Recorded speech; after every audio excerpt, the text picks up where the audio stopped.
SEPTA is trying to make sure riders know what to expect from looming service cuts that are only 6 days away. What's happening today to help you out? Turning pain into purpose with a teddy bear. We're sharing a Philadelphia man's powerful story behind these bears.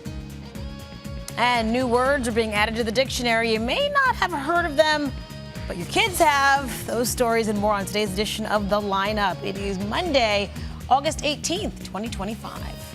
Hey everyone, I'm NBC 10's Keith Jones. And I'm NBC 10's Erin Coleman. Let's get you up to speed with what you need to know today, starting with breaking news overnight in Burlington County. That is where a fire broke out in an assisted living facility. NBC 10's Alex DiPrato at the scene now in Medford.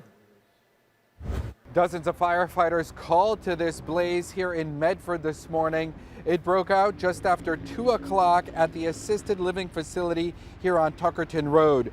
The facility is unoccupied, but we've learned the fire got into the walls and roof of the Friends of Cyrus building, which made putting it out difficult. That's one reason for the large firefighter response. There have been no injuries, and so far a cause of this fire isn't known. In Medford, I'm Alex DiPrato, NBC 10 News. And with SEPTA cuts set to take effect in less than a week, the agency's looking to help riders who might be impacted. SEPTA's so-called ambassadors will head to several stations, including the 69th Street Terminal. And that is where we find NBC 10's Brenna Weick with more on what these ambassadors are doing today. If nothing changes, SEPTA stations across our area will be offering fewer options to riders. That's why SEPTA is sending employees out this morning and tonight to help people navigate these service cuts. It's because state lawmakers failed to reach a funding deal that would relieve SEPTA of its $213 million budget deficit. Now, starting Sunday, 32 bus routes will be eliminated, followed by more service cuts to train and trolley routes and fare increases across the board. By the start of September, riders can expect to pay 21.5% more to take public transportation.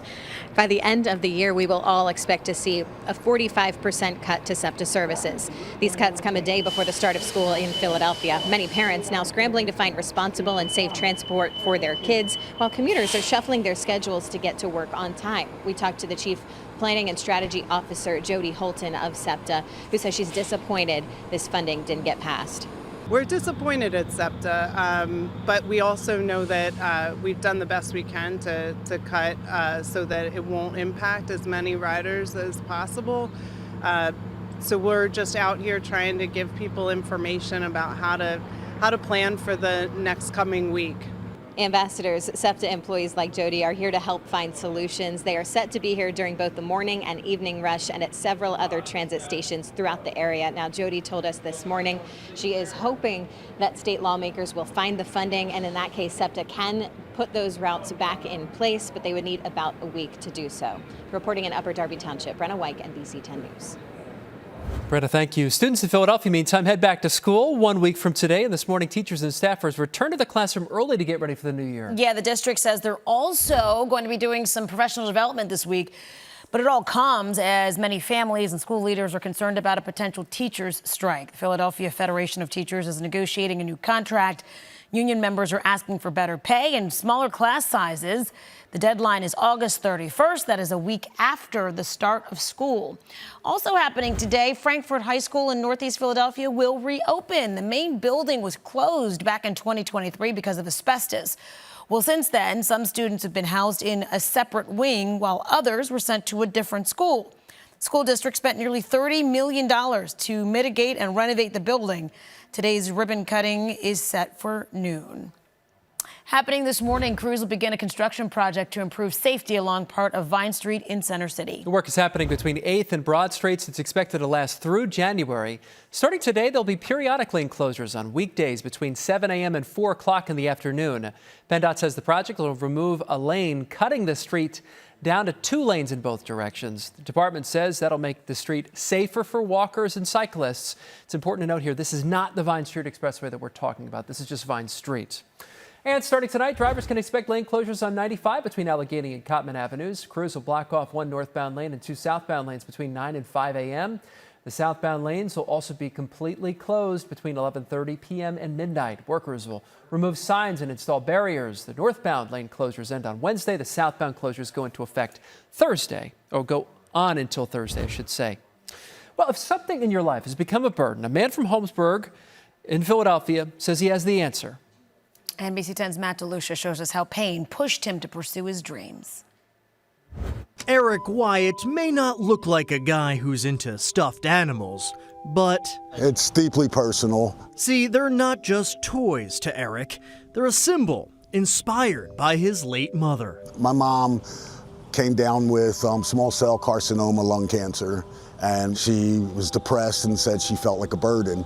That gave him an idea to grab something tender when times are tough. It fit, burden the bear, the bear the burden.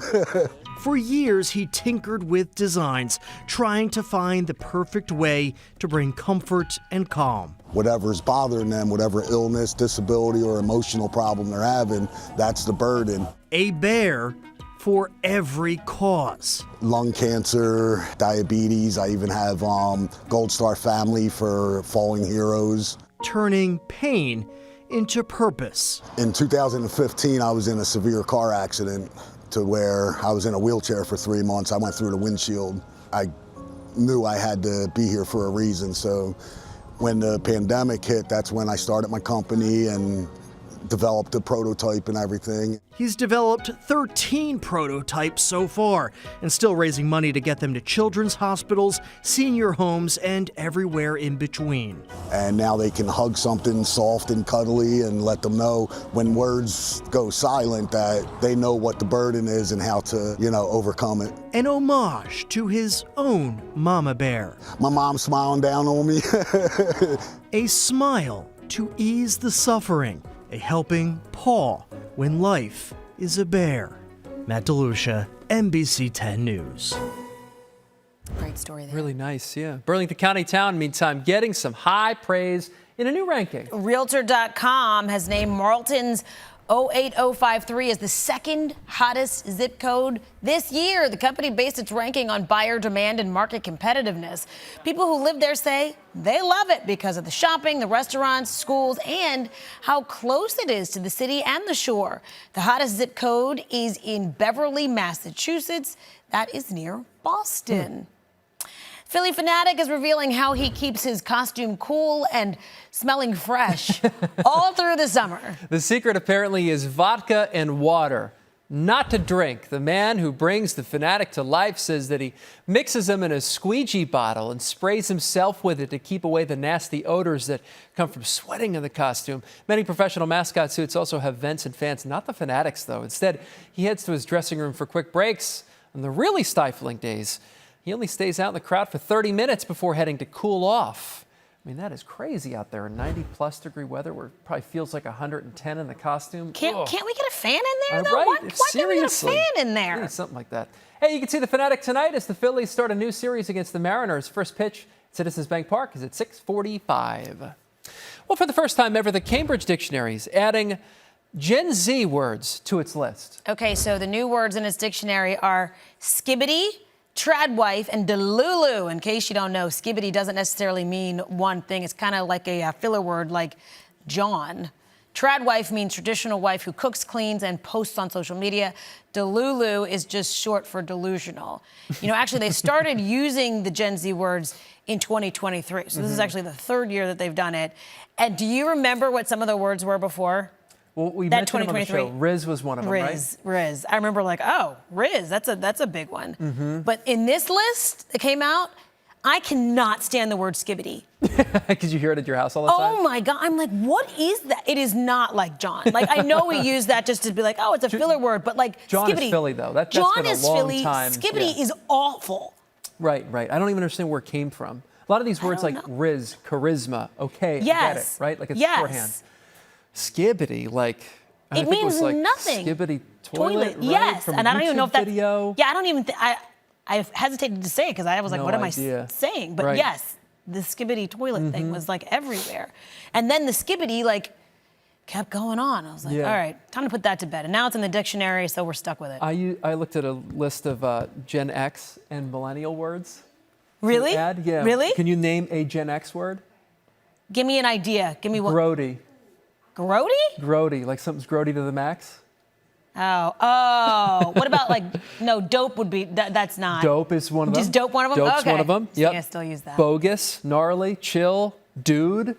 was a big word for Really? Gen X. And then for millennials, when something's basic, when Yes. someone is bae, if Ba- something's lit, Yeah, okay. All right. Yeah. These make sense. someone's salty. That makes sense. Oh, Yeah. I would have thought salty was us. It's millennials, Gen apparently. X. Yeah. All According right. to the Cambridge Dictionary, that's when they added it. All right, listen to me, Eventually. us. That does it for today's edition of The Lineup. For Erin Coleman, I'm Keith Jones, where we can get NBC 10 News updates right here on the NBC 10 app and catch us weekday mornings from 5 to 7 a.m. Have a great day. See ya.